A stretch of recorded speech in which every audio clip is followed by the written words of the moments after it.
Hello friends, welcome to our YouTube channel GRT classes. Guys, आज का जो हमारा टॉपिक है प्रोपोर्शन यानी कि समानुपात के बारे में जानेंगे।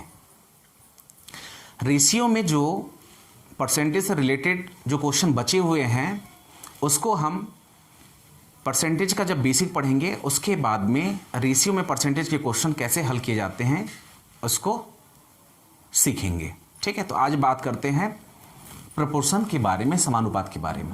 ठीक है, तो चलिए सबसे पहले तो थोड़ा इसका बेसिक जान लेते हैं, इसकी प्रॉपर्टी के बारे में जान लेते हैं। ठीक है, तो देखिए रेशियो को हम क्या लिखते हैं, जहां पे आप डबल डॉट लगा दिए इसका मतलब ये हो गया रेशियो। ठीक है, समानुपात की बात करते हैं यानी कि प्रोपोर्शन, तो इसको हम क्या लिखते हैं, यहाँ पे मैं 4 डॉट लगा दिया तो ये कहलाता है आपका समानुपात। ठीक है, अब चलिए इसका प्रॉपर्टी लिख लेते हैं। तो प्रॉपर्टी क्या होता है कि जैसे मैं रेशियो के लिख देता हूं,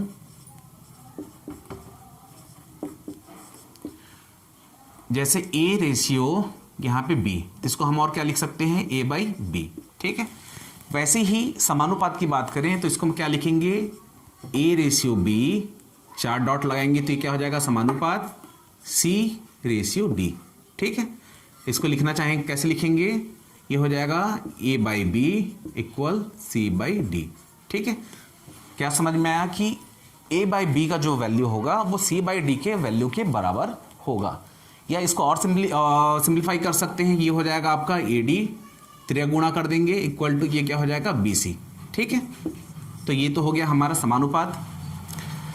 फ्रेंड्स, समानुपात से रिलेटेड क्वेश्चन जो होते हैं एग्जाम में बहुत कम ही पूछे जाते हैं, जो भी मैक्सिमम क्वेश्चन जो आते हैं रेशियो से ही पूछे जाते हैं। ठीक है, फिर भी थोड़ा इसके बारे में जान लेते हैं। जैसे रेशियो की बात करें तो रेशियो में मैं ये बताया था कि रेशियो क्या होता है कि दो राशियों के बीच संबंध होता है कि एक जो राशि है दूसरे राशि से कितनी गुनी अधिक है, ये भाग की बात करें। ठीक है, तो रेशियो में क्या होता है कि रेशियो निकालने के लिए हमको सेम यूनिट की ज़रूरत पड़ती है। ठीक है, सेम यूनिट का मतलब क्या हुआ, यूनिट क्या होता है सबसे पहले तो ये जान लेते हैं। तो किसी भी, चाहे वस्तु की बात करें तो किसी भी माप के तौल की इकाई को उसका यूनिट कहा जाता है, चाहे लीटर में हो, चाहे केजी में हो, चाहे क्विंटल में हो, चाहे टन में हो, तो वो उसका यूनिट कहलाता है। ये चाहे रुपयों की बात करें। ठीक है, मैं बोला कि मेरे पास 50 रुपये है, आपके पास 100 रुपये है। अब रेशियो की बात करें, ठीक है, मेरे पास 50 रुपये है, आपके पास 100 रुपये है। ठीक है, तो रेशियो की बात करेंगे तो क्या हो जाएगा, 50 से कम 50 दूनी, तो 1:2 आ गया। ठीक है, मतलब इसमें क्या समझ में आया कि मेरे पास अभी क्या है, 3 हिस्सा में 1 हिस्सा मेरे पास है तो 2 हिस्सा आपके पास है। ठीक है, मतलब आपके पास जो भी है 2 गुना है मेरे से। आया समझ में। ठीक है, अब प्रोपोर्शन के बारे में बात करते हैं। तो प्रोपोर्शन तो आपको समझ में आ गया है कि मैं ये बोला कि ए बाई बी का जो वैल्यू होगा सी बाई डी के वैल्यू के बराबर होगा, ये कहलाता है आपका समानुपात। ठीक है, इसमें ज़्यादा और डिटेल में जाने की ज़रूरत नहीं है। ठीक है, चलिए इसके बाद में हम इसमें जो कुछ जो इम्पोर्टेंट पॉइंट है उसको देख लेते हैं। जैसे कि पहला एक पॉइंट आएगा आपका मध्यानुपात। ठीक है, मीन प्रोपोर्शन, ये देख लेते हैं। इसको मैं लिख देता हूं, ये हो गया मध्यानुपाती। ठीक है, इसको बोलें तो हम क्या लिख सकते हैं, ये कहलाएगा आपका मीन प्रोपोर्शन। ठीक है, ये हो गया। तो ये होता क्या है, जैसे मैं बोल दिया ए और बी का मध्यानुपात क्या होगा, तो ये होता है √AB। ठीक है, ये आता कैसे है अब उसको देखते हैं, इसकी बात करते हैं। तो ये क्या होता है, अगर मैं इसको लिख दूं कि ए रेशियो एक्स, फिर यहाँ पे समानुपात प्रोपोर्शन का निशान लगा देंगे, ये हो जाएगा एक्स रेशियो बी। ठीक है, तो इसको सॉल्व करेंगे तो कैसे हो जाएगा, ये हो जाएगा 1/x इक्वल ये क्या हो जाएगा x/b। ठीक है, तो इसको ये direct गुणा कर देते हैं तो ये क्या हो जाएगा, मल्टीप्लाई करेंगे तो ये हो जाएगा x² इक्वल हो जाएगा AB। ठीक है, तो x इक्वल टू क्या हो जाएगा √AB। ठीक है, ये पावर का 2 हट के ये स्क्वायर रूट में आ जाता है। ठीक है, तो ये तो हो गया मध्यानुपाती की बात जान ली। अब जानते हैं तृतीय अनुपाती के बाद, तृतीय अनुपाती जिसको बोला जाता है थर्ड प्रोपोर्शन।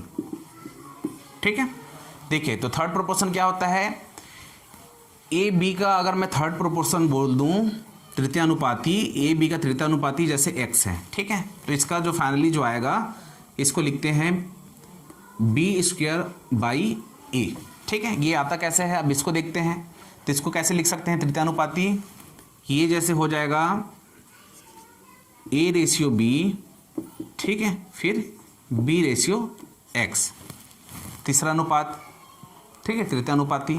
तो ये क्या हो जाएगा 1/b equal b by X, तो ये क्या हो जाएगा इधर चला जाएगा, ये हो जाएगा x equal to b square, ठीक है, तो x इक्वल टू क्या आ जाएगा बी स्क्वायर बाई ए, ठीक है, तो ये कहलाएगा आपका तृतीयानुपाती, ठीक है। जैसे इसमें हुआ था ये आपका आया मध्यानुपाती, तो ये इधर चला गया, ठीक है। चलिए ऐसे ही जान लेते हैं अब चतुर्थानुपाती के बाद में, ठीक है, चतुर्थानुपाती जिसको बोला जाता है फोर्थ प्रोपोर्शन,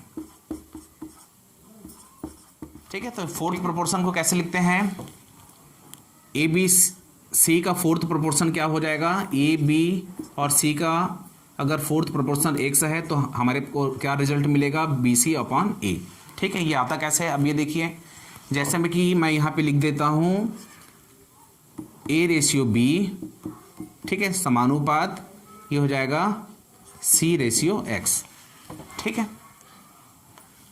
तो इसको लिखेंगे A by B equal C by X, तो ये क्या हो जाएगा, ये हो जाएगा ए एक्स इक्वल टू हो जाएगा बी सी, तो एक्स इक्वल टू क्या आ जाएगा बी सी बाई ए, ठीक है, तो ये बी सी बाई ए आ गया हमारा, ठीक है। तो डियर स्टूडेंट क्वेश्चन अगर पूछे भी जाते हैं तो इन्हीं तीनों से ही क्वेश्चन पूछे जाते हैं, तो कुछ एग्जाम्पल इसके देख लेते हैं। तो चलिए बात करते हैं फर्स्ट क्वेश्चन के बारे में।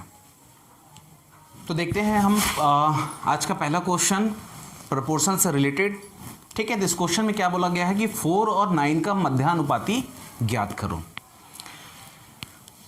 तो स्टूडेंट आपको जैसे डायरेक्ट पता है कि भाई अगर यहाँ पे मध्यानुपाती मीन प्रोपोर्शन की बात करें तो हम उसको क्या लिखते हैं direct under root a b, ठीक है। तो यहाँ पे ए का क्या हो जाएगा ए इक्वल टू, इसको जब हल करेंगे तो क्या हो जाएगा ए इक्वल टू 4 है और बी इक्वल टू आपका क्या है 9 है, हमको ये पता है तो हम डायरेक्ट निकाल सकते हैं।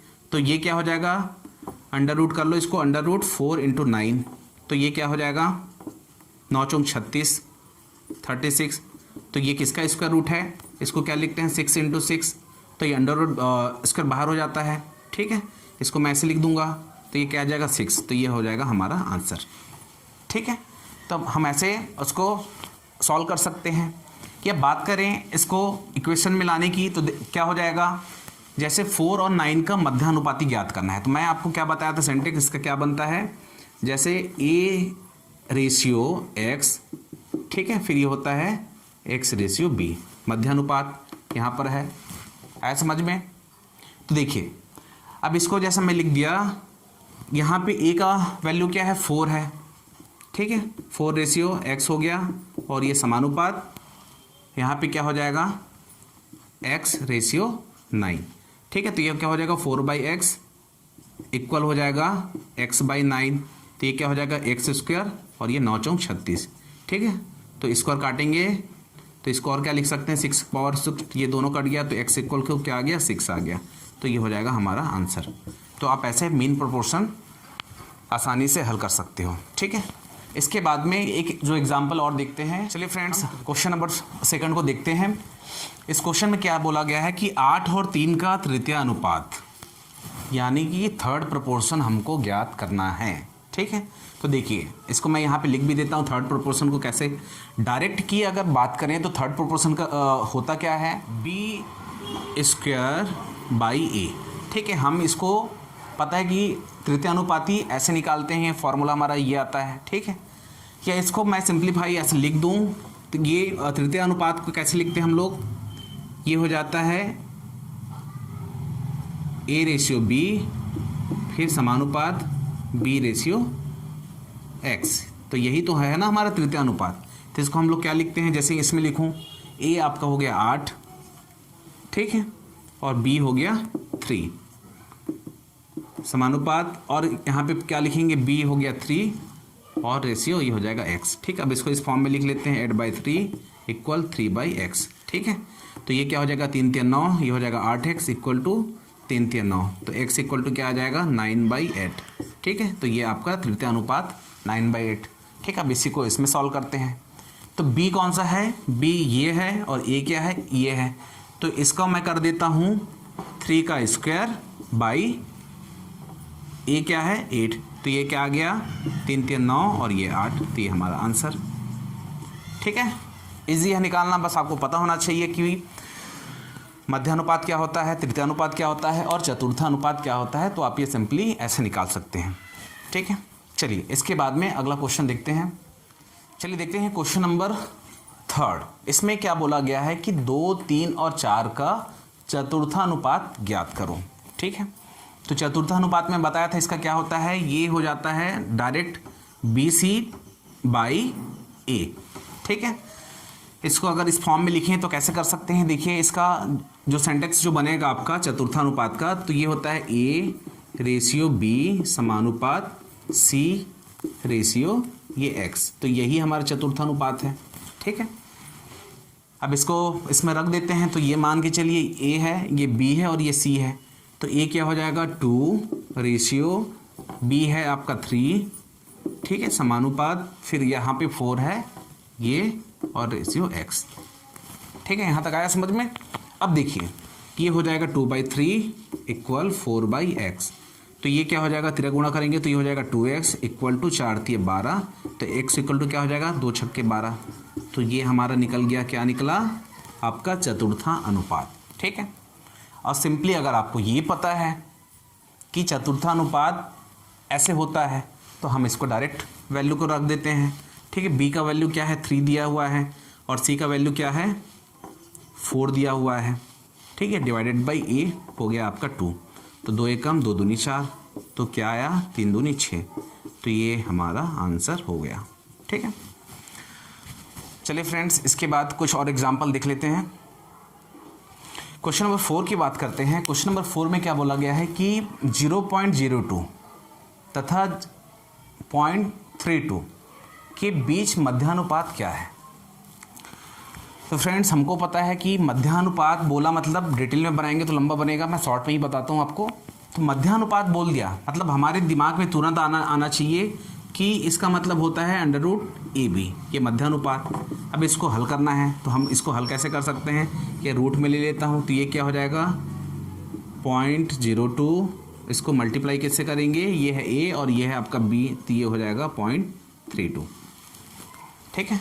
अब इसको हल कैसे करते हैं, आपको अगर बेसिक नहीं पता होगा तो बेसिक का एक अलग से मैं सेपरेट आपके लिए वीडियो बना दूंगा, तो वहाँ से आप बाद में देख पाएंगे, ठीक है। तो इसको समझिए। सबसे पहले अगर मैं यहाँ पे लिख दूँ 0.02, इसका मतलब क्या होता है कि ये जो पॉइंट होता है उसको 1 मानते हैं, ठीक है। तो इसको हम और क्या लिख सकते हैं, अगर मैं इसको लिखना चाहूँ तो ये 2 बाई ये हो जाएगा 1 और यहाँ पे इधर जितना भी संख्या रहेगा वो लग जाता है 0। अगर इसी ये रहेगा 0.2 रहेगा तो हम ये 0.2 को क्या लिखते हैं 2 बाई ये पॉइंट का आता है 1 और एक संख्या का आता है 0। आया समझ में। अभी केवल आप इतना ही समझिए। तो इसको मैं लिख दूं यहाँ पे, देखिए इसको लिख देते हैं आगे यहीं पे कंटिन्यू। इसको मैं लिख देता हूँ 2 बाई ये हो जाएगा 100 × 2, ठीक है। ये हो जाएगा 32 बाई क्या हो जाएगा आपका 100, ठीक है।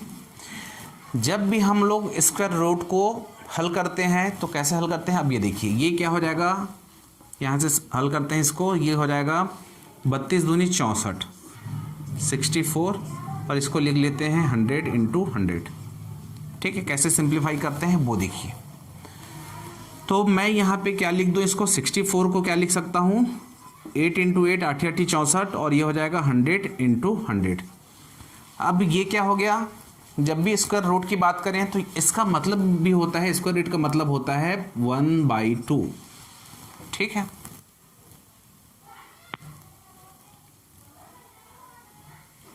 इसका मतलब ये होता है 1/2। ठीक है, तो अब इसको क्या करेंगे, इसमें से क्या हो जाएगा, ये बाहर हो जाएगा, इसमें से क्या बाहर हो जाएगा, 8 बाहर हो जाएगा, और इसमें से क्या हो जाएगा 100। तो हमारे पास ये आया।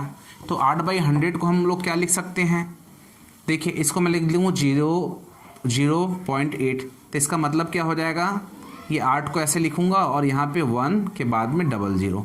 ठीक है, तो हमारा जो फाइनली जो आंसर आएगा ये आंसर आएगा। ठीक है, 0.08 किसका मध्यानुपाती होगा, 0.02, और 0.32 का जो मध्यानुपात होगा 0.08 आपका मध्यानुपात होगा। ठीक है, तो इस टाइप के क्वेश्चन जो आते हैं बैंक में पूछे जाते हैं। इसके अलावा कुछ और एग्जाम्पल है, चाहे पीओ का हो चाहे कलर का हो, तो इस टाइप के क्वेश्चन आते हैं। क्वेश्चन नंबर 5 की बात करते हैं। इसको क्वेश्चन में क्या बोला गया है, 16 तथा 24 का तृतीय अनुपात क्या होगा। ठीक है, मैं आपको स्टार्टिंग में बता चुका हूँ इसको डिटेल में कैसे हल करेंगे। तो तृतीय अनुपात की बात करें तो हमको पता है इसका होता है B² A। आपको ये याद रखना है बस, फिर सिंपली क्वेश्चन मल्टीप्लाई करना है और आपका आंसर आ जाएगा। ठीक है, तो ये A हो गया और ये B हो गया, तो यहाँ पे क्या हो जाएगा, B का स्क्वायर है तो 24 × 24 बाई क्या हो जाएगा 16।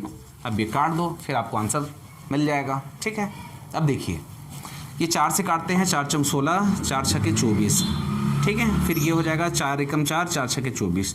तो ये क्या आ जाएगा 6 × 6। तो हमारा जो आंसर जो आ जाएगा ये हो जाएगा 36। मतलब 16 और 24 का जो तृतीय अनुपाती है ये है आपका 36। ठीक है, ऐसे हल कर सकते हैं। चलिए फ्रेंड्स, आज की लास्ट क्वेश्चन देखते हैं। इस क्वेश्चन में क्या बोला गया है, 0.2, 0.12 तथा 0.3 का चतुर्था अनुपाती क्या है। तो ये तो मैं आपको बताया हूँ कि भाई इसका सिंटेक्स कैसे बनता है। जैसे मैं इसको डायरेक्ट अगर लिखना चाहूँ, ठीक है, तो डायरेक्ट में कैसे लिख सकते हैं, ये देखिए जो मेरे को याद है BC/A, ये हमारा कहलाता है चतुर्था अनुपाती। ठीक है, ABC का। अब इसको निकालते कैसे, देखिए जैसे मैं चतुर्था अनुपाती की बात करूँ तो ये हो जाता है A/B, फिर समानुपात में C/X। यही हमारा क्या है, चतुर्था अनुपात है ABC का। ठीक है, अब देखिए ये हो जाएगा 1/B = C/X। तो ये क्या हो जाएगा, AX = BC, तो X = क्या हो जाएगा, देयरफॉर BC/A। ठीक है, ये निकला आपका चतुर्थानुपात।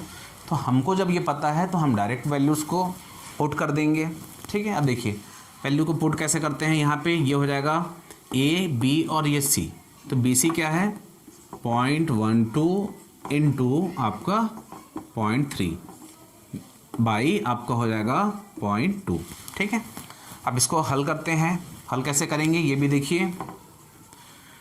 जब भी इस टाइप का क्वेश्चन मिले तो हम इसको कैसे लिख लेंगे, इस फॉर्म में लिख लेंगे। ये 12 डिवाइडेड बाई क्या हो जाएगा, ये पॉइंट का क्या आ गया 1, और ये 2 संख्या है तो 00 इनटू ये क्या हो जाएगा 3 बाई ये जो पॉइंट है तो 1, और ये एक संख्या है तो 0।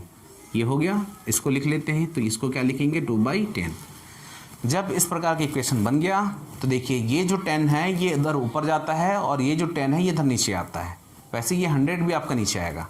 तो मैं डायरेक्ट कर दूं तो देखिए इसको मैं 10 से 10 ये काट देता हूँ। ठीक है, और ये क्या हो जाएगा 12 × 36, इसको यहाँ पे लिख देता हूँ ये 36, और ये क्या हो जाएगा 100 आ जाएगा, और यहाँ पे 2 है। ठीक है, तो ये 2 और 100 को अलग अलग ऐसे लिख लेते हैं। तो ये क्या हो जाएगा 2 एकम, और ये क्या हो जाएगा 2 एकम 2 अट्ठे 16। ठीक है, तो ये क्या हो जाएगा 2 अट्ठे 16, तो ये 18 बाई 100 आ गया। ठीक है, तो इसको जब भी इस फॉर्म में आए, अगर हमारे पास आंसर आपका दिया हुआ हो कि पॉइंट में दिया गया हो, ठीक है, तो पॉइंट में जब दिया गया हो तो हम इसको क्या लिख सकते हैं, इसको हम लोग क्या लिख सकते हैं, ये हो जाएगा 0.018। ठीक है, ये हमारा हो जाएगा आंसर। ठीक है, देखिए ये 0.08, इसी को अगर मैं तोड़ूँ तो क्या हो जाएगा, ये 18/100 लिखेंगे। ठीक है, तो इसलिए हमारा जो आंसर है ये 18, और ये पॉइंट के बाद ये 00। ठीक है, इसको आपको याद रखना है, ये 10 और यहाँ से 1 फिर 00। ठीक है, तो ये हमारा आंसर हो जाएगा। ठीक है, तो इस प्रकार के क्वेश्चन को आपको ऐसे हल करना है। ठीक है, आई होप फ्रेंड्स आपको समानुपात के क्वेश्चन समझ में आए होंगे। अगर आपको हमारे जीआईटी क्लासेस यूट्यूब चैनल के वीडियो पसंद आते हैं तो वीडियो को लाइक करें, शेयर करें, कमेंट करें और हमारे यूट्यूब चैनल को सब्सक्राइब करना ना भूलें। तो आप बने रहिए हमारे यूट्यूब चैनल के साथ में, मैं ऐसे ही इंटरेस्टिंग वीडियो लेकर आपके लिए आते रहूँगा। इसके बाद हमारा जो अगला जो टॉपिक होगा, ठीक है, वो होगा परसेंटेज, प्रतिशत का। तो चलिए मिलते हैं परसेंटेज के टॉपिक में। ठीक है, जय हिंद, जय भारत।